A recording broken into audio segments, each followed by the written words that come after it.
Alright, push the button that time. Alright, welcome back to Shave and Fuzzy. I'm Fuzzy. How y'all? So, it's Wednesday. And of course, in Fuzzy's place, Wednesday is Williams Wednesday.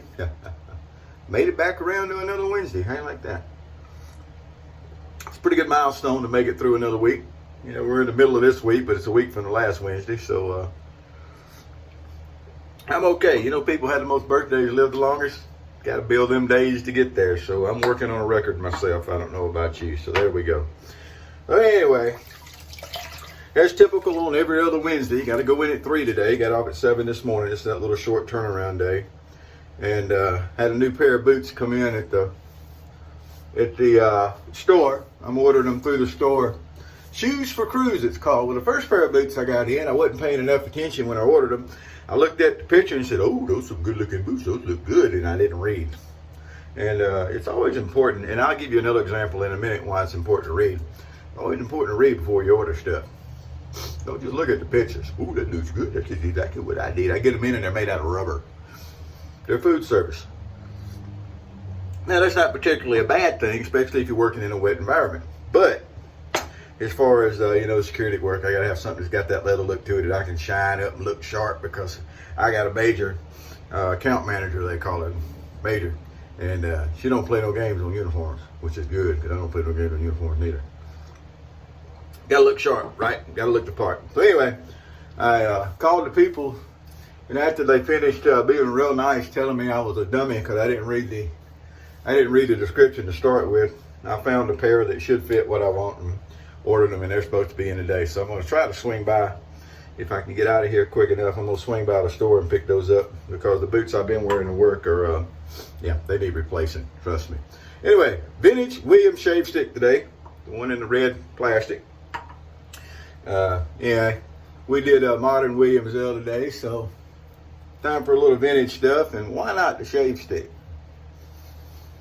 I mean, I don't use it as much as I use some other stuff, because I've only, these are harder to replace. You can still find pretty readily the cakes of the vintage. And people are starting to really want a lot of money for them, or what I think is a lot of money for them. You might not think it's much money for them, but you can still find them. You can also still find the Colgate. And remember, I'm a Williams fan, and I think the Williams is cool because it's been made longer. I think they started making the Colgate in 1917-ish. But anyway, the vintage Colgate is actually a really great soap.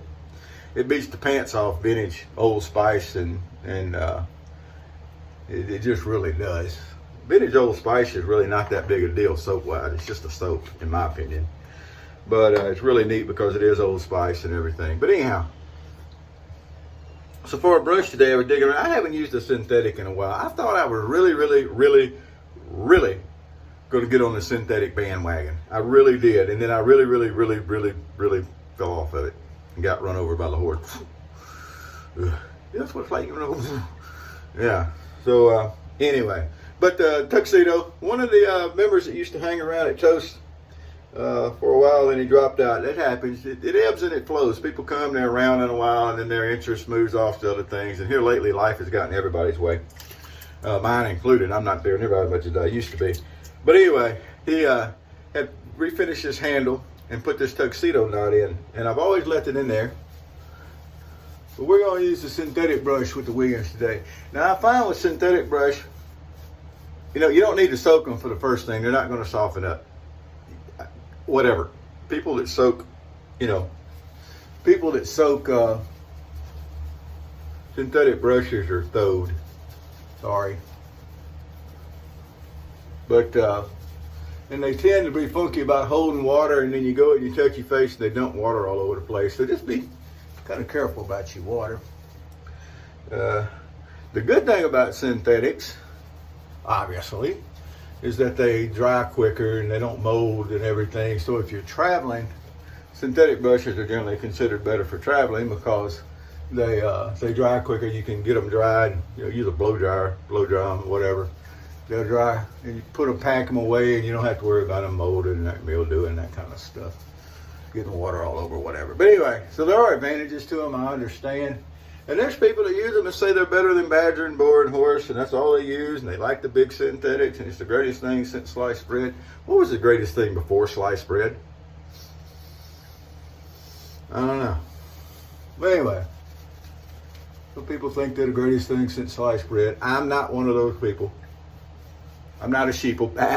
Don't follow along just to follow along. Oh yeah, that's right. I'm going to be with the crowd and say that's right. I don't do that. I will plow my own furrow. Thank you very much. By golly, I may even plant multicolored corn in my furrow. That's what I want to do. You can have your old yellow corn if you want to. Actually, some of the best corn. My granddad used to raise 6 rows of corn. They were a ½ mile long. So add it all up, that was 3 miles of corn. And it was sweet corn. I think Silver Queen was the name of it. But anyway, I've seen sweet corn. It was yellow and white mix. It's really good. It really is. So, just the different colors aren't bad. Razor today, the Schick B. And I put a new blade in, and my mechanism, I've never really worried about trying to get it to work. I just haven't. And so I hand load the blades, and I think I got the blade in there good. It's straight. I did check that. But you have to kind of judge where you want the blade gap. And I don't use this one enough to remember where the exact best blade gap is. So we may start, and I may have to take just a second to adjust the blade gap a little bit. But no, I think it's going to be okay. And it's a little bit harder, I will admit. It's a little bit harder to find the angle. Now, that's not saying it's hard to find the angle with one of these. It's not hard. It is a little bit harder than with the, starting with the Schick E when they get into that design, to find the angle with the B. And again, let me stress, I'm not saying it's hard to find the angle, because a lot of people are using C's. I don't see a whole lot of B's, and it still hurts my feelings I can't find my A. I've come to the conclusion somewhere down the line, I gave it away. I do stuff like that at times. And then, at the time I gave it away, probably I figured, well, if I want another one, I'll get one back. And then now it's hard to find an A. But I had an A. Now, the thing about it is, the head on the A and the B's here are really similar. The A just had the round aluminum body. The B silver plate. This thing actually shines up really nice when I take time to shine it up, which ain't the day. But anyway. Okay, back to reading the descriptions. But anyway, I think I got the blade right, and it's not hard to find the angle. It's just harder with a regular. Okay, I think we got that covered. So, my truck, if everybody remember, if you were here, December of 2019, I hit a deer. I think it was the 19th, actually.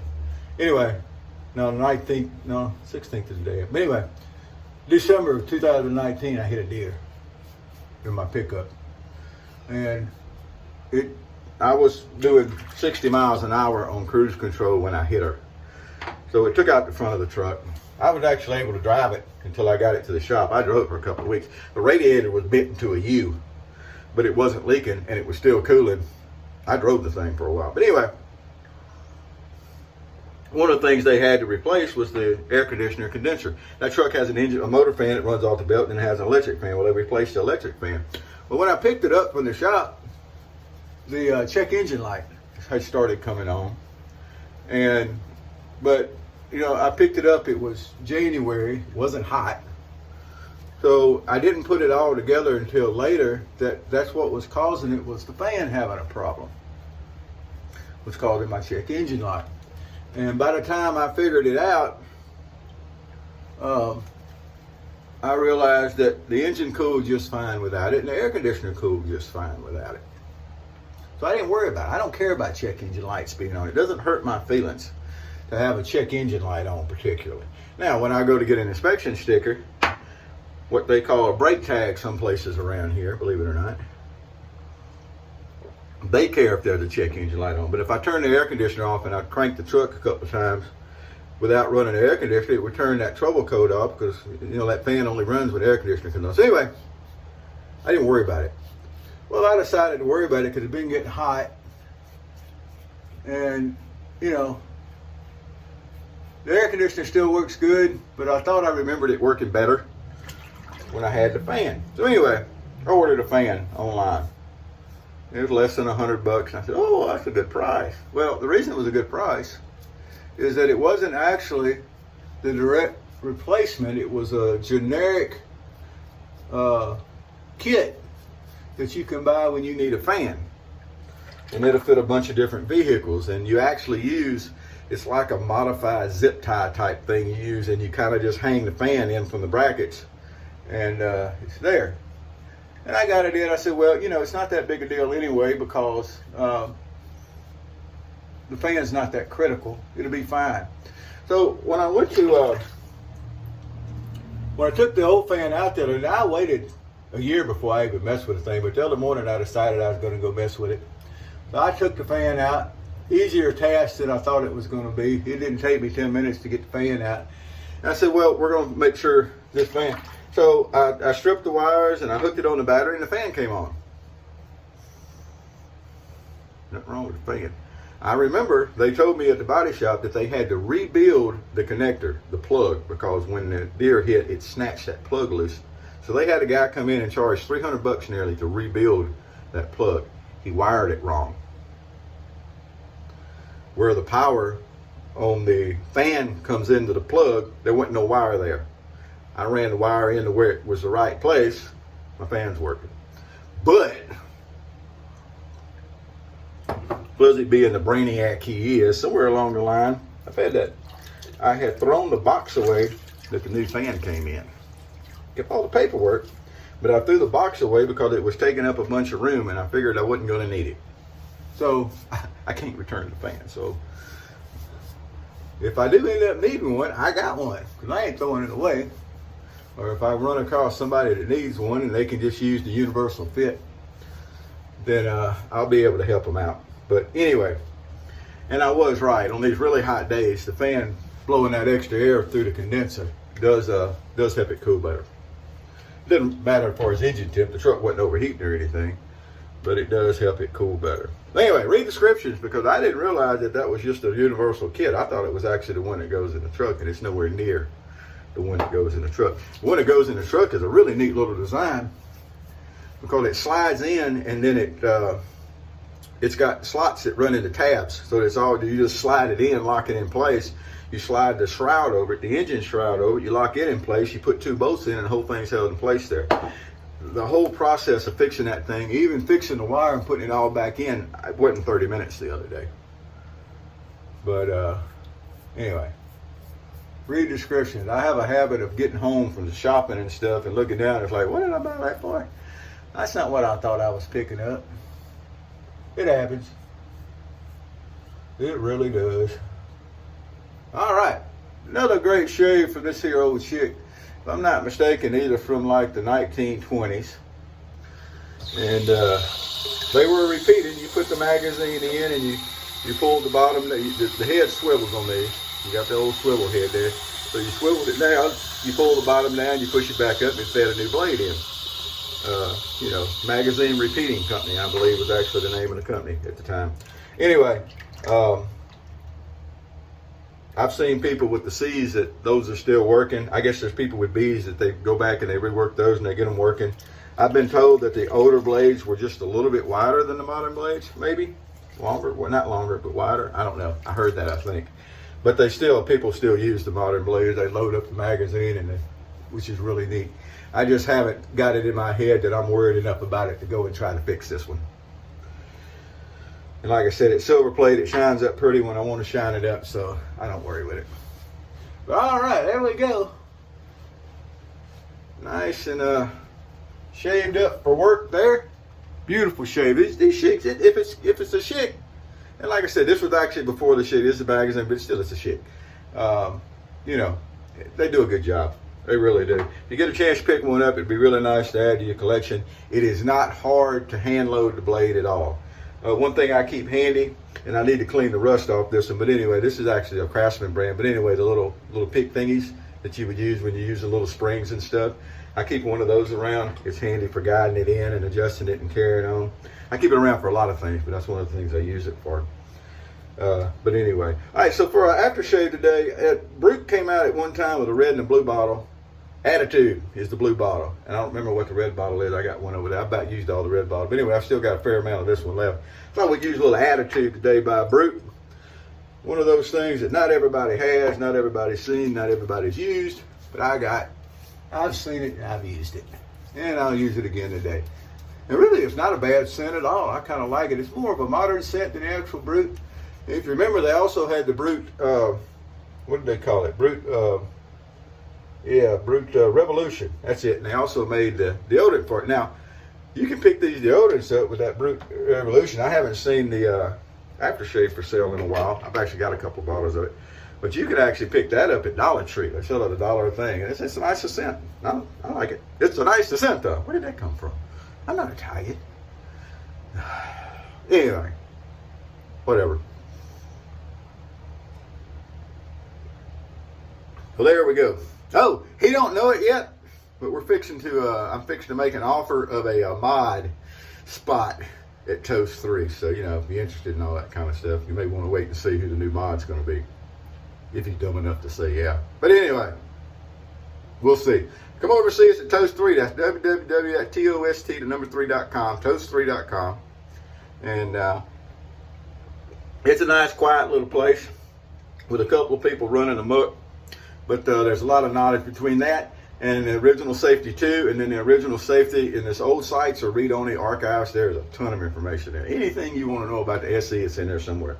Not particularly information I know that I've shared or anything. It's other people been coming through. But there's a lot of information there. So y'all come and see us sometime. We're friendly folks. So I got to finish getting ready for work and get out of here. We're going to get this one in under 17 minutes, looks like. I might do a speed shave here for long. I've been known to do that. And I'm still planning the outdoor shave. It's just incredibly hot out there these days. And I've got to figure out how to actually do the filming on that. But anyway, whoever you are, wherever you are, whatever you're doing, keep a little light on the moon back here. Always good to have light on the moon. Everybody likes a full moon, right? Yeah, pretty neat. And if you want to hear a song that's talking about a harvest moon, look up Paul Brewster doing Kentucky Waltz. It's an old Bill Monroe song. You'll like it. All right, y'all have a great day. Whoever or wherever or whatever you're doing, happy shaves to you.